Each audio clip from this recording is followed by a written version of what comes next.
All right. I want to say welcome, Philip Scott. I Never Knew TV. We appreciate you being here. I appreciate you, brother. Appreciate you. All right, cool. Um, First question I have is you have a bachelor's in theology, right? Why did you pursue a degree in theology? At that time, I was going to the church a lot, and anything that I'm a part of, I want to know more about it. So when I was a lot younger, I said, let me go to school, learn more about, theology, right? And so I went through that. Now, everything I went through with theology, I actually use it more so today than what I've ever used it, say, back in the past. I kind of got that degree. I said, what did I even get this for? I'm not even doing nothing with it. I knew I wasn't going to go to no church house because I didn't like the politics of the church. Didn't like it at all. So, but today, all the skills I actually learned there, I use today in, way I, talk and kind of, bring a message and things like that on top of, I definitely believe in God. I pray, I say I fast and all of that. So none of that has changed. My faith is always in the Lord. So, but yeah, I just want to know more at that time. While working at a refinery, you had the idea and courage to create your first video, right? Do you remember the topic of the first video? I remember at the time why I did it. So I was kind of, I was my time off, and they had a brother that was driving around. I remember the brother named Derek Grayson at the time. He had a YouTube channel called T-Mod of Georgia. And so he was driving around talking about the black community. And I'm like, boy, that's interesting. So on my days off, I didn't have nothing to do with it. I remember it was raining a lot. And so I watched that brother's videos the whole weekend. And I ended up messaging the brother at the time. And I was like, man, brother, I like you talking about the community and these different issues. I never heard about talk like this before. So he responded back. That's back on YouTube. Used to have like a private message back in that time period, way back in the gap. So he responded back and said, hey, young brothers, I appreciate you watching. He said, yeah, why don't you just go ahead and try it yourself? He said, shoot, man, we all got an opinion. So I said, all right, cool. So I bought my first little camera. It was like $100 camera. Never forget that camera. And that's how I started, just doing it kind of like on my days off and while I was still working. When did you get the first initial boost in regards to viewership? I remember that there was a news story I covered, and that's when I used to film my videos in my bathroom because I had a great idea. Hey, my shower curtain looks pretty cool. Why don't I set up a camera in my bathroom? So I used to film all my videos in my bathroom, and I had covered a story, I think some sort of police video at the time, and it kind of took off. I mean, I think that video for me, I got like 32,000 views. I'm like, whoa, I never seen that before. So I said, well, maybe I should continue this because obviously people like what I'm doing. So I'm the type of person, if I notice you like something I'm doing, like say a particular topic, I'll ride that topic until, that's it, right? And until I need to go to something else or whatever. So that's kind of how it started for me, just paying attention to what, people like. How did your peers, specifically your work colleagues, find out about it? Did you tell them, or eventually did they see you online? They eventually saw me online. That seems to happen a lot of times, Yeah. How did they respond to the content you were covering? They actually agreed with it. And because I was talking about, police brutality and what was happening to black people. But at the same time, you're working with other groups of people, right? And they say, yeah, I saw it, but they never had too much of an issue with it because the way I've always done it, I never done it in a way where people were just extremely offended by what I was doing, like getting into the name calling and all of that, because I believe we can express ourselves without the issue. But I always wanted to say, you know what, when I was in petrochemical, I wanted to build something because I knew I was not going to be climbing those 70-foot tanks all my life. I knew good and well I don't want to be around these chemicals that they are emitting into the air a lot of times at night, which y'all don't know, which is illegal by the EPA, or when they're burning a flare at night, because anything more than 5 minutes, you start getting fined by the EPA. Well, they do this stuff at night. That's why I would never live nowhere near no petrochemical plant at all because of the stuff I know they do in these refineries. Can you speak a little more about the chemicals they're emitting? Well, I mean, it's when they're burning off the flares from the cat cracker units, or they are allowing certain emissions to come out that they cannot get away with, right? It could be many emissions. It could be from your ethanol emissions. It could be benzene. Most of this stuff, benzene can give you leukemia, right? It's certain, things you have hydrogen sulfide. They can emit sometime. Well, usually they have to treat it, but sometimes they emit it. sometime before they treat it. It's just a lot of different things that they will do, right? But they do this stuff, like say, at night, or storm water, right? They'll release a storm water at times. You should not be releasing storm water. It could be contaminated. So that's why I would tell anybody, or at least me, I would never live near a refinery. Like the place Cancer Alley in Louisiana. Where's Cancer Alley? Near a refinery. Why are people getting cancer? Because you're releasing things. So that's why, no, I would never live none. Don't ever buy a house near them places. Moving forward in your journey, right? You have the African Diaspora News Channel, African Diasporian News Channel app, Phil Scott Show, Phil Scott Podcast, the Black Congregation, and I don't know how to pronounce the last name. Malume's Exodus. Malume's Exodus, right? I want to talk about your work ethic, discipline, vision, and faith. Where's this work ethic coming from? Because I know, at least I'm aware of how much work it takes to get to where you are and accomplish what you have. So where's the work ethic coming from? I've always been a person that just go 1,000 in whatever I do, and I don't like to fail. Failure is not an option for me. If I worked real hard and I failed, I'm okay with it. But if I didn't work hard enough, for a while, I was only sleeping 3 hours a day for a couple of years. I was 3 hours a day between just working on my platform, and I was still working at the petrochemical plant. I just stopped working at the petrochemical plant maybe about a year or so ago. I stopped, right? But I was building all this the whole time. Now, I would work so much. People say, I didn't even know you was working a job. Like, how you have time? It's because you got to know how to do a thing called time management. And once you build a system, you can easily manage your time. And you got to stick to your deadlines, whatever those deadlines may be. So I just say the work got to be done. Nobody care about previous wins. All you have to do is keep working. And I'm always working on the next project. It never stops for me. You say, okay, you got that done. Okay, now we're building this, right? Okay, we get this done. Now we're going to build that. And that just kind of keep motivating me. It's kind of like without a vision, the people perish. So I'm always got a vision before me just so I can keep going. Accountability. Well, first of all, you need to be personally accountable to yourself. And that's related to character, right? So if you say you're going to do something, you're going to be here at this time. What I've learned over the years is that those people who don't do what they're supposed to do, slack off, they usually don't do very well in life. They usually fall into mediocrity, a lot of times poverty. If you look at all the people who's really successful, no matter who they are, they get up early in the morning, they start early, they prioritize health, they prioritize work, and they make sure things get done. So if you millionaires and billionaires are getting up at 5 a.m., 6 a.m., then maybe that's the time you need to start getting up to prioritize your day versus you want to sleep 10, 11, 12 p.m., you're not going to get nothing done. Let's say if you're a guy that's working even the stock market, right? You can be a day trader at home. Well, the stock market opens, at least Eastern Standard Time, 9 a.m., and you sleeping yourself in? No, you got to get up early so you know everything, just like what I do. I get up early because I have to manage so much and to get work done. So you got to more so focus on yourself. I don't focus on other people because when other people do what they do, that's cool. That's them. That's one less person I got to worry about I'm competing with. What's your process of analyzing the news stories you're going to cover? Great question. A lot of times I don't know what I'm going to cover. I just kind of see what I have to feel it. You know what I'm saying? So like there's a lot of stories that people send me and they say, hey, can you cover this? Can you cover that? Sometimes I just don't. It could be a hot story. I won't because I learned with time I have to have passion in what I'm talking about or it's going to be real like dry. It's not going to be anything I care about, right? So it's more so if I feel passionate about that particular story at the time. Another question I have too, because you deal with current events, do you have to wait sometimes to see for a story develop before you speak about it? Because information comes out so quick and the story changes so quick. So how do you go about that? You're 100% right. You need to wait a little bit. I know it's sometimes you want to jump on it, but sometimes you jump on it too quick. Like you said, some development happened and now you got to hurry up, go make another, video to correct that because you could have been partly right, maybe half right. So I would say, yes, wait till more facts come out. But even if you get something completely wrong, just amend it, take the video down, say, hey, this is what it is. Facts change. And it's okay. It's okay to take a video down. It's okay to even be wrong. We human. Yeah, so I would say wait a little bit. All right.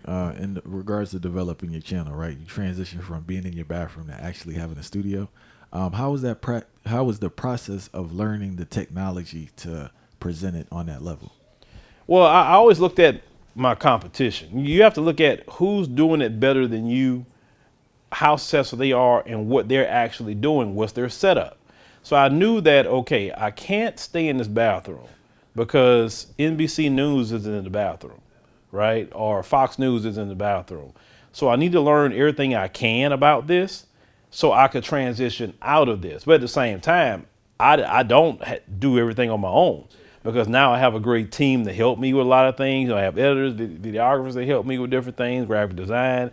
So I mean, one point in time I was doing all on my own, editing, doing the thumbnails, like doing everything, right? But now, no, and that was actually, it took off more when I got help, because you can only do so much by yourself. What do you believe is the biggest issue with black media? The biggest, I feel our biggest issue, you know, that I can see maybe is an issue, but it's not an issue. You have what I would say the old black media. You have them. Can you explain for the viewers what you mean by the old black Okay, media? the old black media is more so your Democrat, you know, Boule, your, you know, Divine Nine people. All they're mostly a part of that, right? And so they're going to just be mimicking Democrat talking points. They are relics for the Democrat Party. Now you have us, you know, some people like to coin it the new black media. We more focus on grassroots. We more focus on, you know, black empowerment. We focus on, you know, with, you know, the global, you know, black, you know, world. We focus on that. And we want to see, you know, continue the work of, you know, our ancestors, for instance, reparations, cash payment reparations. We focus on the anti-black hate crime bill. You know, we focus on trying to help our communities, you know, like when you see an issue like all these, you know, migrants coming in to places like Chicago, even though they're coming through my state, Texas, and Governor Greg Abbott is sending them out, which we have been dealing with migrants forever, right? The old black media don't want to talk about, you know, migrants and what's happening, you know, with immigration to our communities, because they own Team Democrat. And actually, they don't like us at all. They can't stand us. So we more so just have our ear to the street with the people like, and what the people are actually saying. And that's just what makes us, you know, a little bit more relatable than maybe those who are just relics for the Democrat Party. I believe the recent viral Cat Williams interview showed everything that is wrong with black media, right? It has nothing to do with Cat Williams. In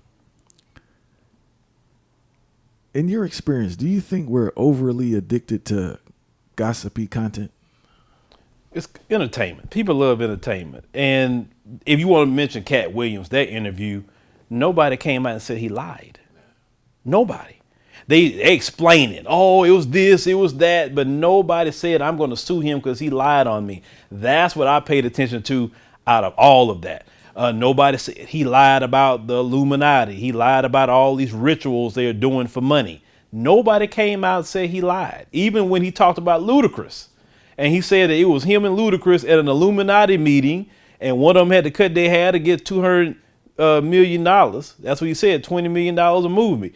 Ludacris come out with some rap. He didn't come out and say, man, I didn't go to that meeting. The cat lying. What is he talking about? So it's nothing wrong with that. Actually, the media landscape today is beautiful because people get a voice. I would not even be where I'm at today if we did not have the landscape we have. So yes, people want to, you know about sensational things, but you can get a lot of truth in it too. So no, the media landscape is beautiful today. Look, I know from experience, you got to literally put the truth with something, you know, that's going to get people's attention, right? Because if I just make a video talking about how to start a business, they won't watch that. Listen, I know I've done it. Then let me make a video, let's say about the police beating somebody down, right? Or the police shooting somebody. They'll watch that. Now, this is what you have to do in this media landscape. You got to take how to start a business and funnel it into that what the police did. That because you already got their attention. You're not going to get their now. Some people may like how to start a business, but if you want to get them, you got to funnel that in a mix of that while you got their attention. And that's what it takes, you know, the skill to know how and when to insert certain things. But I mean, people, they want to be entertained. Unfortunately, people get drunk every weekend. People smoke up and get high every weekend. That's just really what it is, unfortunately. How well, obviously you know how to do it, but how difficult is it trying to find that balance and maneuvering to where you're providing entertainment, but at the same time you're educating and informing? Well, for me, I mean, I know when to like joke at times. I know when to inform, but really, our people learn something. Like on my podcast, I rail all day against the Democrat Party. I'm not joking. I'm not being sensational, but people can feel the message. People can feel the energy for what I'm doing. So people want to be educated. You just got to know how to do it. Because there are plenty of people that's educating all day long. You just got to resonate with the people. Because not everybody want to clown.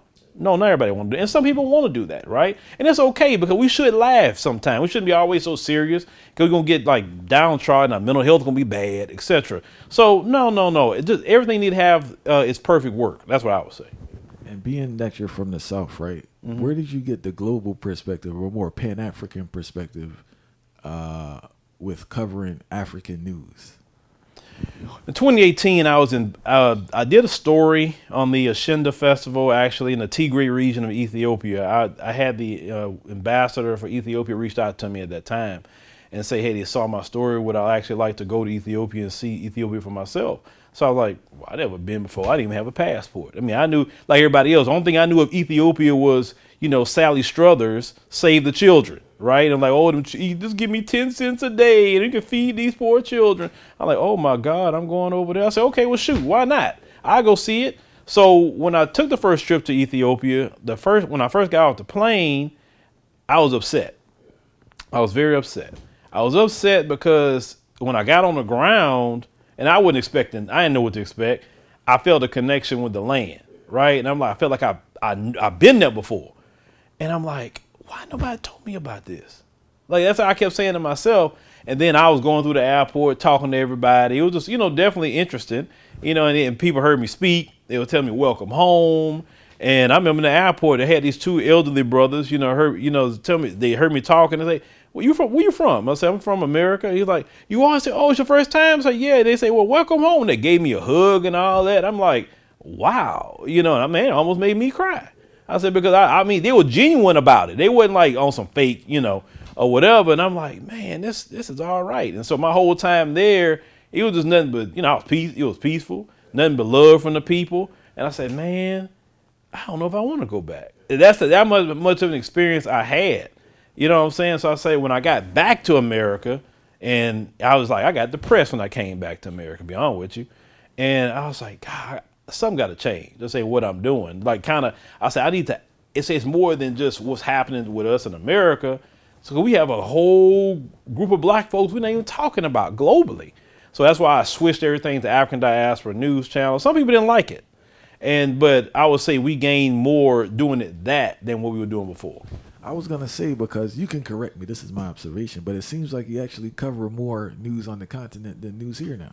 Actually, no, I do a little of everything. I have certain people dedicated, like, for instance, like Sister Wangel, we have certain people dedicated to do certain things, like she'll cover, African content. Or Sister Demetrius, she do focus more just on Black America.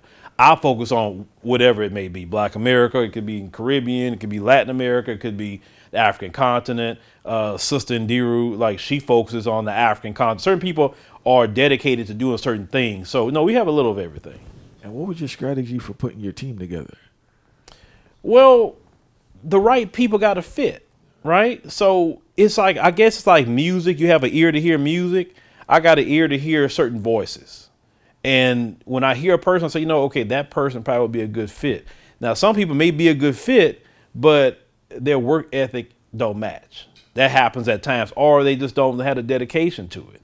But the people that have had the dedication and things like that, they're still here, they're rocking, and I appreciate everybody. I would not be where we at today without our great and wonderful team. All right. I know you did a tour in Africa, right? You did like a news tour? Couple of tours. All right. Can you speak about that, please?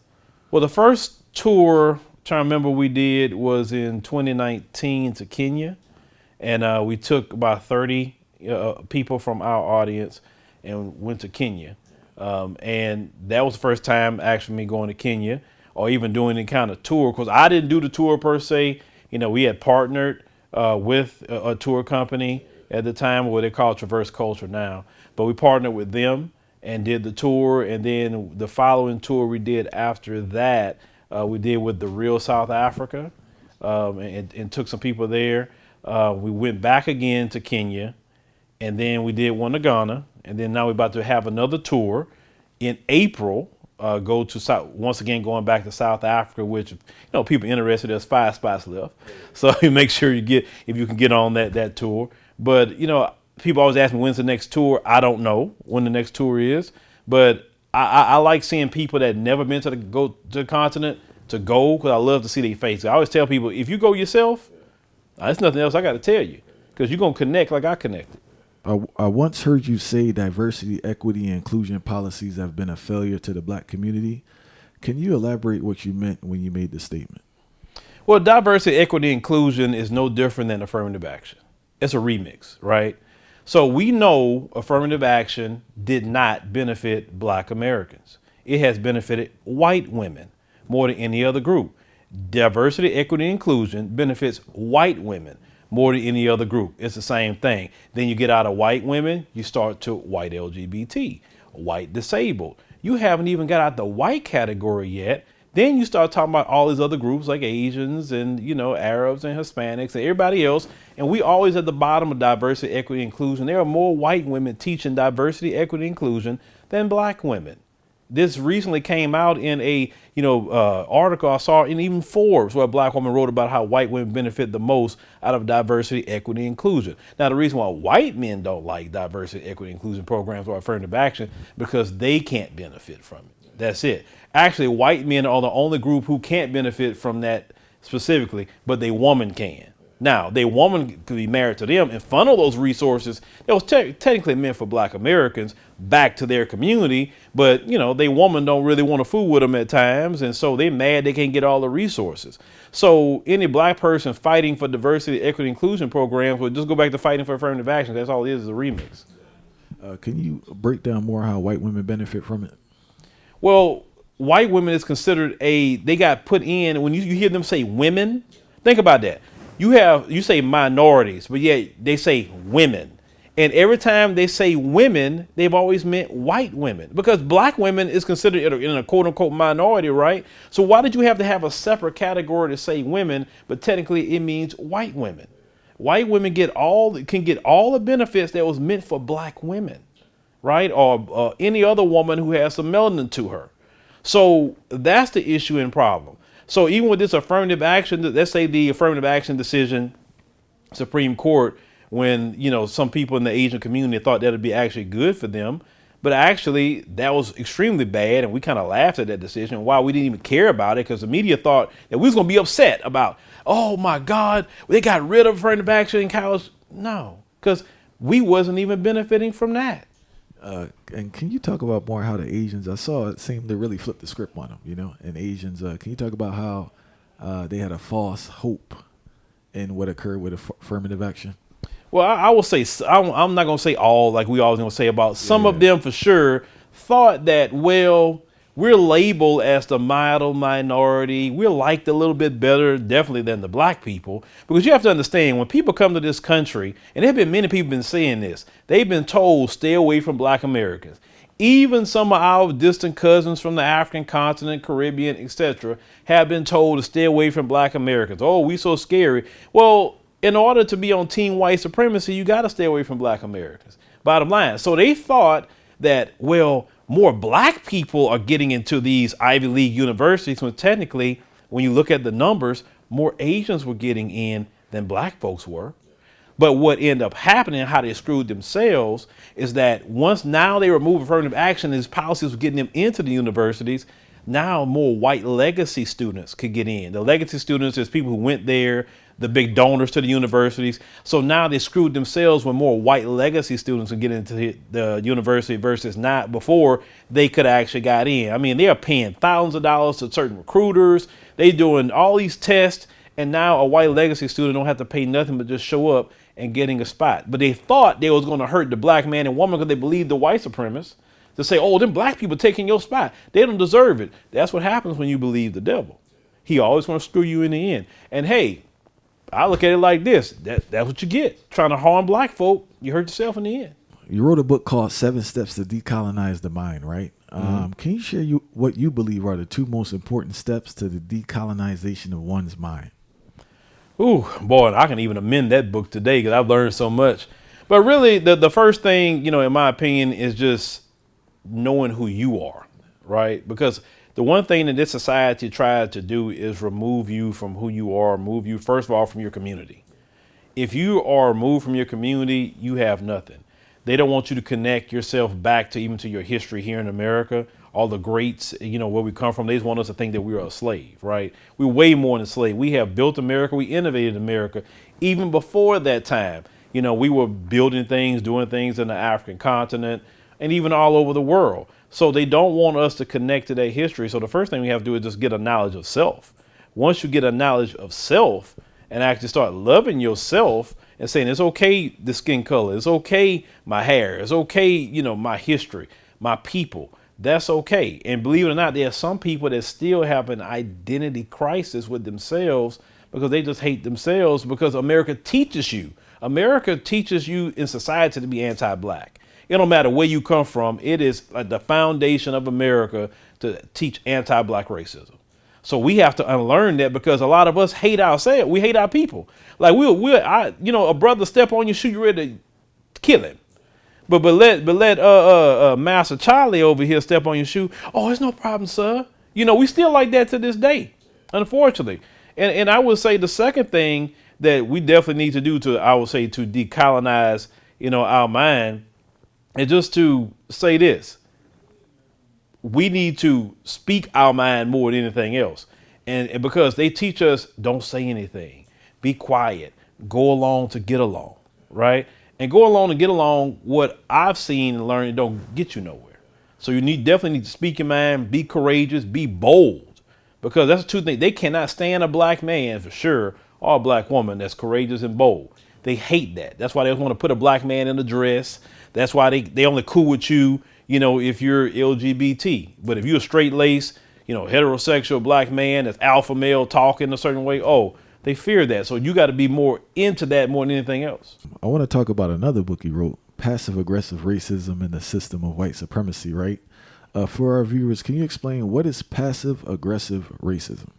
Well, the majority of racism you're going to have is going to be considered more passive aggressive. It's not going to be your in your face, your Klan racism. It's going to be like the nuances of white supremacy. It's going to be the microaggressions of white supremacy. That's what you're going to deal with on the daily, like them making up certain rules that that's targeting you, but they're not calling you the N-word. You understand?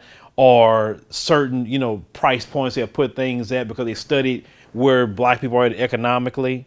So they say, okay, we're going to move the price points here because we know in the city, most black people only make, let's say, $45,000. So we're going to make it $85,000. It's just the nuances that they do, to us, or certain things they may say, certain stereotypes, but they don't call you the N-word, right? So that's more so what that focuses on and what we deal with, knowing when to see it and when to hear it. What does passive aggressive racism look like in corporate America? In corporate America, for us, definitely the glass ceiling. For us in corporate America, you could be the most educated, and then you'll bring a white person in, you will train them, and within a year, they'll be your boss. Now you say, that's not racism. They was better. Really? You got 10 years experience. You never been late. You brought the company a lot of money, but he comes in or she comes in, you train your own supervisor. You know good and well that don't happen. You have never seen none of your white coworkers be done like that, but you. Or you bring different ideas, projects, but you never get brought up to the board. But yet your white coworker, they hardly do anything. Listen, one thing I know about white people, they can just be mediocre and get above you, or get above the most best and brightest black person because of what happens in this system of white supremacy. Like the white is currency, black is bad in this country. So we got to fight against that. Unfortunately, that's why I don't believe in us giving our talents to corporate America. I believe learn from corporate America, get all the skills you can, and then create your own business. There's no glass ceiling with our own businesses. And also too, man, I observed that, but I think there's a level of delusion in people being unrealistic and not acknowledging nepotism. People taking care of themselves. Because most black-owned establishments I know, especially smaller ones, not humongous ones, the majority of employees are black people. So I don't see why we're looking for something different in their institution. Well, nepotism is a real thing, and I know exactly what you're talking about with nepotism. But not all white people know each other like that. So you mean to tell me this guy just come off the street that, okay, I can get it if you say, oh, well, he knows him, he knows her. But somebody just came in, as I explained earlier, he didn't know them. So how is it nepotism? Because you have to use to know the person to promote the person up. They do it based on skin color. So you could say nepotism, but no, it's white supremacy. Because if they were like that, then they would do this for the black person too. I want to talk about reparations, right? There are a plethora of issues I have with the current arguments I hear about reparations. I recently watched the emergence of the FBA. That's the proper term, right? Yeah, FBA. they call it Foundation Black America. All right. But the biggest issue there doesn't seem to be, they don't seem to have a comprehensive plan that will result in long-term benefits instead of a one-time payment, right? This big issue I have with this one-time payment is, one, who will receive the payment, and also the person receiving the payment, are they educated and trained on what to do with the payment so they just don't give back the money and end up in the same position? Mm-hmm. So I know you're more versed in this than me. So is there a comprehensive plan?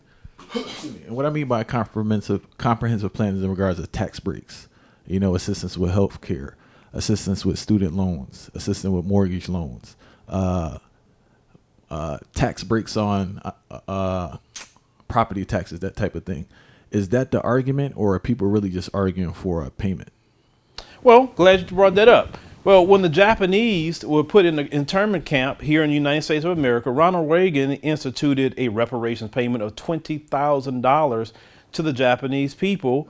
And nobody said, did they have education? What's the comprehensive plan? Is it going to be some tax breaks? Is it going to be some student loans? Only when it comes to our people receiving our just due. We have had millions of acres of land stolen from us, not lost because we didn't work hard.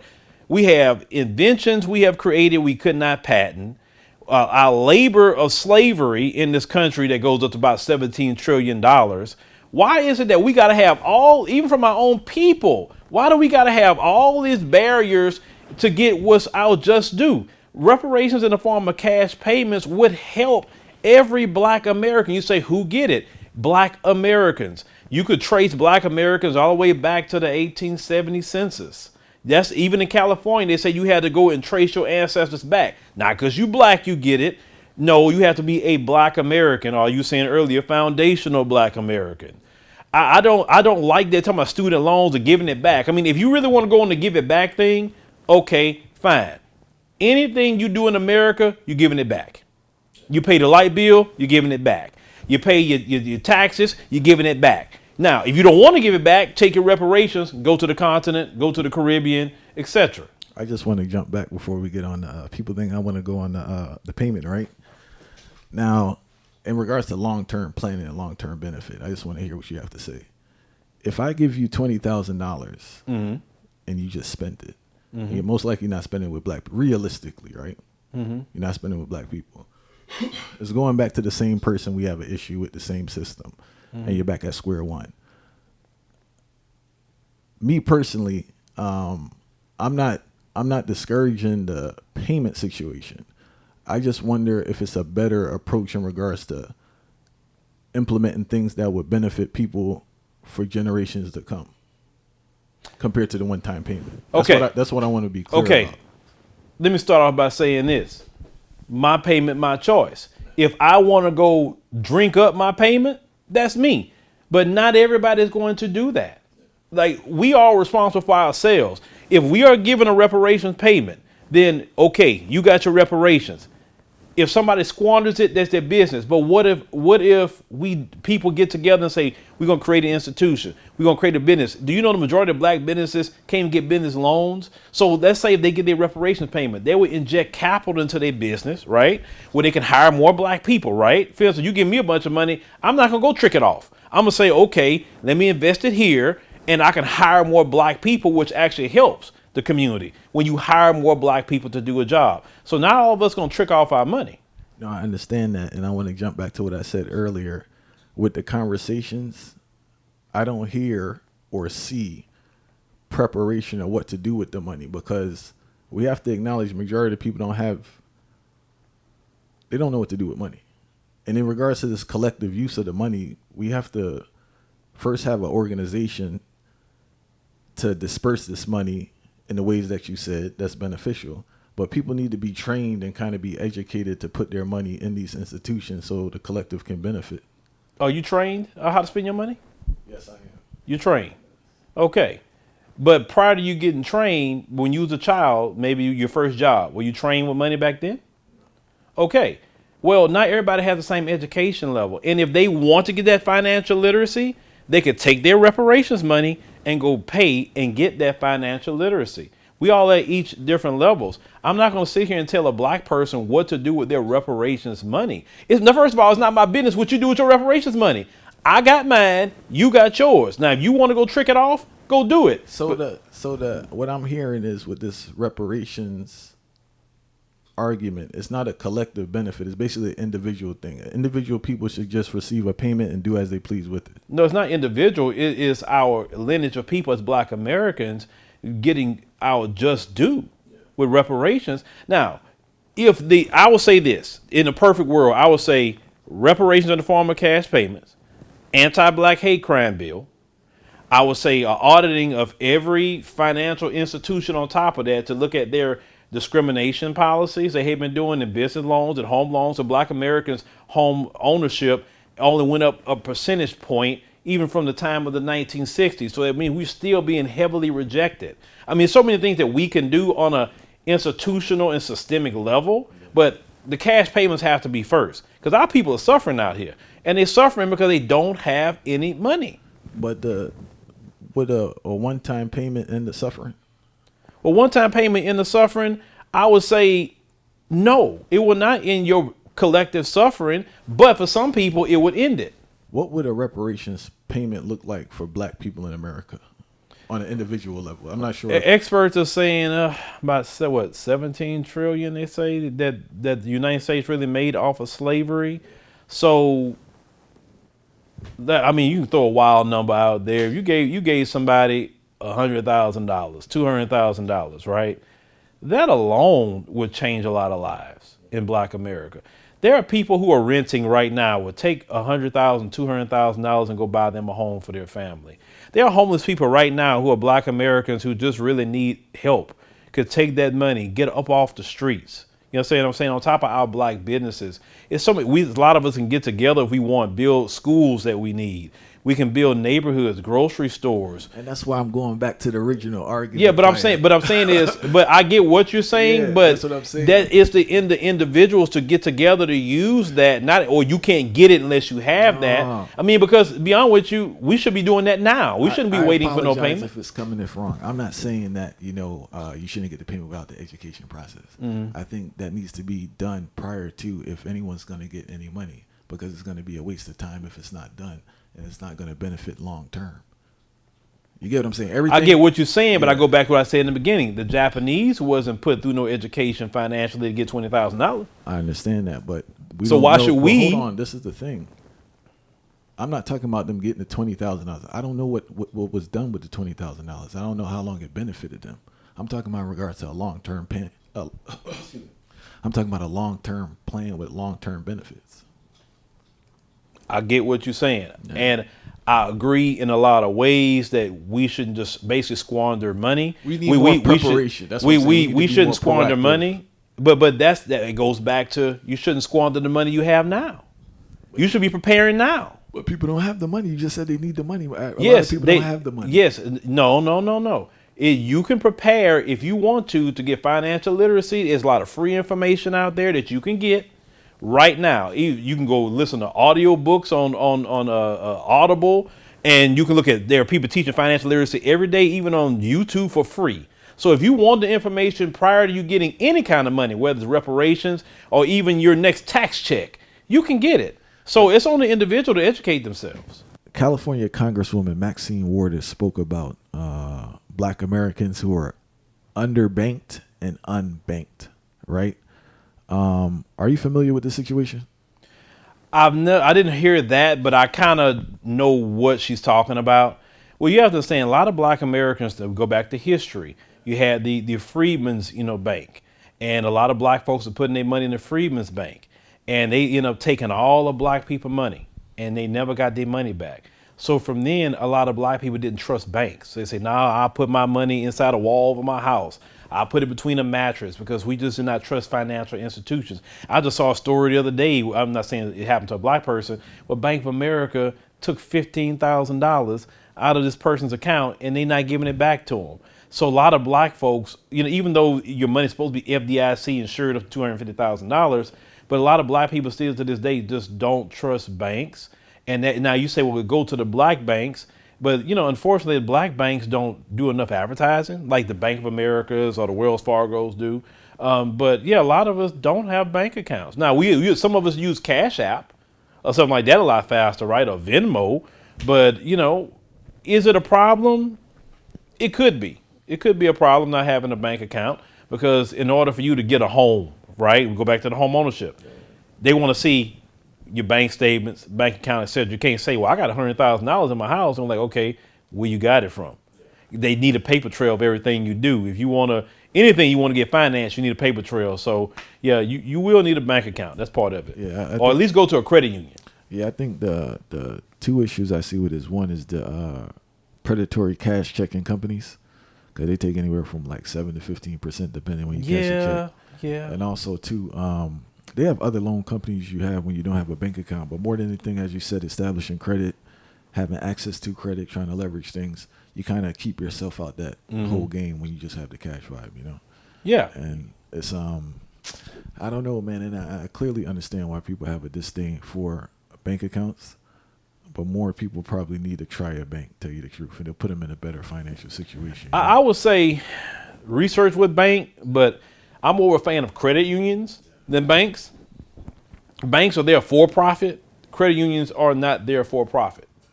That's why they talk about their members so much. They don't charge the fees that banks are charging. You got to think about it. People like Wells Fargo, Bank of America, those kind of people have ties to slavery. They used to mortgage slaves, okay, way back in the Gap. So why do you want to bank with some of these banks that have been around based in slavery? I'd rather get a credit union, a lot of times locally based credit union, and deal with it from there. I've heard you speak a lot about mental health, taking mental health breaks, taking care of yourself. When did you start to understand yourself better and really start to understand what it means to be healthy mentally? Well, I remember at one point in time I was covering so much of these news stories, and I was watching our people die so much, at the hands of the police and different things that happen. And with time, that started to make me angry all the time. Like, I didn't know how to turn the anger off. And I realized that it was making me so angry and so hateful within myself, that I said, wait a minute, I noticed it. And I'm like, no, I need to take a break from this stuff. So I think at that time I had went to Kenya around 2019 or so. I went to Kenya. When I came back, all that was, I didn't have any of that no more. It was gone. And I came back to covering it. I didn't feel the same way no more. So I realized that you got to protect your peace and your mental health, especially when you're doing the kind of stuff that I'm doing, right? So, or even if you're working a job or, you got a family, whatever, you should need to stop. Because sometimes we don't stop. Sometimes we thinking, oh, I never took a vacation in 5 years. Why? Like they giving you vacation time at work, even though it's horrible. They don't give you a week, but you go across the seas, you talk about holidays, 6 weeks, right? So take your vacations, take your time off.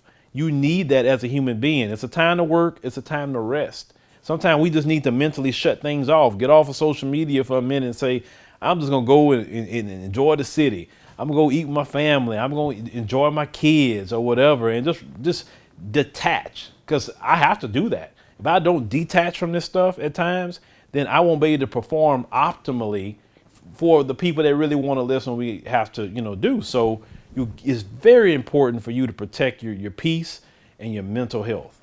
And I want to ask, because I know you said you were, correct me if I'm wrong, I guess within the last year or the 2 years, you were able to do this full time. You left the other job. Mm-hmm. Have you found yourself getting much healthier in that time, being that you're not so consumed? Yes, because I can prioritize my health a lot more. I can sleep. I prioritize sleep. Like by close to 10 p.m. or close to that, everything's shut down. I'm in the bed by 10 p.m. Not because I'm just so tired, because sometimes I'm tossing and turning, but I make myself be there, right? I prioritize sleep. I prioritize like what I'm eating, like I really focus on that now more so than ever. So I'm like, okay, I'm gonna go to Whole Foods and get this, I'm gonna get up in the morning, go work out, so yes, I feel a lot better prioritizing my health, mental health. And then also I perform more at my work by focusing on those things. And I noticed you lost a lot of weight over the years, right? Is it a mixture of sleep, working out, and eating? Is it eating? What have you been focusing on most to lose weight? Sleep. If you don't sleep, you gain weight. Food is what you're eating, what you're consuming. And I'm still working out now. I got my last little stretch to go. Like I said, so maybe if you see me next year or even a few months, you're like, oh man, you lost more weight, right? So I've been prioritizing that, and by the time I'm done with it, maybe I write a book on it, right? And then just happy to be at home with my family. Like I remember my wife, I think around the time of Thanksgiving, she was sending me to go to the store 7-8 times in a row. I was happy to do it because for years, in 20 some odd years of petrochemical industry, I missed so many holidays. So I'm just genuinely happy to go to birthday parties, to go to family vacations now. I'm just happy. You know what I'm saying? So that alone, I think, helps with everything for me. But yeah, I wouldn't trade it for the world. As a trailblazer in black media, right, on social media and just in general, what tips would you give to the young brothers and sisters out there who are trying to create content? Many people get discouraged. Many people think about quitting. Mm-hmm. What would you tell them? I'll tell them if you're not willing to dedicate 5 years to building any kind of platform, you just don't do it. You can't just be posting, I'm post 1 week, I'm not going to post the next week. It's a constant grind. It's a hustle. It don't stop. Like we, make, I think I look 1 month, we made over 200 videos in a month in our platform. You got to have a system where you constantly, you definitely got to keep your ear to the streets, listening to what people are saying. You got to know what you're passionate about, because it's also on you. And because some people want the numbers quick, they want the money, they want everything to go along with it. But it took me years to get to where I'm at today, to say I have a team and we doing okay. It took years, right? I've been doing this for, 11 right? years. Yeah. I've been doing this 11 years. Put right? decade in there. Stop saying years. It took you a decade, bro, so they know. Yeah, well, it took a little while, right? Yeah. But what I'm saying is I learned a lot along the way. Because some people want that, I always talk about the story of the tortoise and the hare. Some people want the hare result. But you have to remember the hare, and what I mean by the hare, they want the quick viral videos. They want to break the internet. But that's not your constant videos. What you want is that slow and steady video. You want the videos that's going to keep getting you maybe 10,000 consistently, 20,000, then 50,000. That is the steady growth where you steady getting there. Now you're getting way more views than the one broke the internet video. And the biggest problem I see with this viral thing and breaking the internet is that, one, you still haven't developed your skill set. Exactly. And you don't have enough material or access to people that have material for a follow-up. So now you have all these eyes on you, but you don't have anything else to show them. On top of that, let's say you have a break the internet video, all this money came at you, everybody coming at you. Like you said, you didn't learn. There was a lot of stuff in between the content creator thing because, you didn't learn. That goes back to what you said earlier. You didn't learn because I didn't know about financial literacy with taxes. You grow this platform, you're going to have to learn how to form a company. You better get you a CPA because, and you got to start looking. 30%. Yeah, if you don't LLC and S corp, if you don't have no deductions. This is where having a team also benefits you, because when you have a payroll and you're paying state tax, federal tax, Office equipment, all of that, then that's tax breaks that you can get. But if you just go straight in and file your taxes, oh yes, 30%. And the IRS want every bit of that, every bit. I want to talk about one of the concerns I have about social media and the audience, is getting the audience off of YouTube, Facebook, all these other platforms, because at the end of the day, especially due to the content that we have, they can cut the cord at any time, so has this been something that you thought about? Obviously you're proactive with it, you actually have an app, so yeah. The reason why I had two things that happened to me that really made me push, for me to create an African Diaspora News Channel app. A few years ago, I had my channel was hacked. Actually, they hacked my channel. They started uploading a bunch of live streams to it. The whole channel got deleted. I remember I woke up. I think it was Richard Sudan that called me and said, "Hey, where'd the channel go?" I said, "What you mean where'd it go?" So I logged in, channel was gone. So at the time I had a partner manager with YouTube, very great partner manager. She went to work, whatever, found out the channel was compromised. I ended up getting the channel back in 3 days. Then my Phil Scott podcast channel, one day they had said, reuse content and turn my water off, my monetization. Turn my water off. Something they'll do that. They'll just take your monetization. They keep the channel up. And I had no strikes, no nothing, and they'll do that. So when that second thing happened, I say, doggone it. I say, I say, I'm going to push because the thing is, I know how to push. I know how to. And so our app is steadily growing. I mean, we've had 45% increase in members in the past 30 days, which I'm happy about. Congrats. Right? And we're going to still keep pushing. And I don't need 1 million plus people on my app. I'll take it. But I don't need 1 million plus people on our app to even be, great. Like I said, our goal is 10,000 members for 2024. And if we get to 10,000 members, I'm like, I don't need nothing from social media. I'll still do it though. I mean, I'm not silly. What was the process in regards to creating the app, if you're open to sharing? Just getting with the right, people, the right company, and you're gonna have to spend some money, right? So that's what goes back to the working hard thing. And when you do get money come in, are you gonna go trick it off? Like some people, in this content creation space, they may go trick off. They may go be taking trips to Miami and all the different places they doing, right? Oh, look, I bought this, I bought that. I mean, if I wanted to, I could have been doing what all these people are doing, but no, I took the money and put it right back into the business. And that's why we have like an app, and we're going to do a major upgrade on it this year as well. That's all that's going to take money. So we put everything right back into the business. And also when we get anything extra, we put it also into our people, because at the end of the day, when you have to make payroll, they don't want to hear where they turn my monetization off. They want to hear I need my money, right? So creating your own apps, your own websites, etc., is something that every black person, especially in the media space, should be doing, because they can make up a rule tomorrow and they can shut anything down.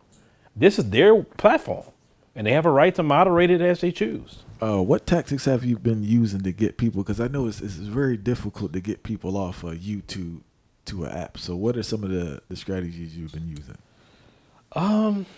Repetition is always the greatest thing. Repetition, and I found I've been live streaming a little bit more than what I used to, and we just really been pushing, and people saying, yeah, I want to be a part of that, because like you said, you're gonna have your diehard people, right? And like I said, out of all the subscribers I got, all I need is 10,000. That's it. I'll take 100,000 or 1 million. I'll take all y'all, but realistically, really support. Yeah, really, like I say, we start off with 10,000, and trust me, we good right there. And so I will keep, you got to keep telling people, it's repetition. And we're going to invest into some, some commercials and different things that we got planned, right? To promote it a lot more. But, we got to focus on that, because staying on these people platform is great. I say piggyback off of, the audience you built here to what you got going on over here, because we have to be in a position where nobody can touch what we're doing. Like certain topics I won't say on this platform. I refuse to, but I'll say it on my app. Like when I do certain interviews with people, it's not going on YouTube. I'll give you 2 or 3 minutes of it, but it's going to go on my app, because I got my people to take care of over here. So yes, definitely invest into yourself and your platform. You're going to continue this thing.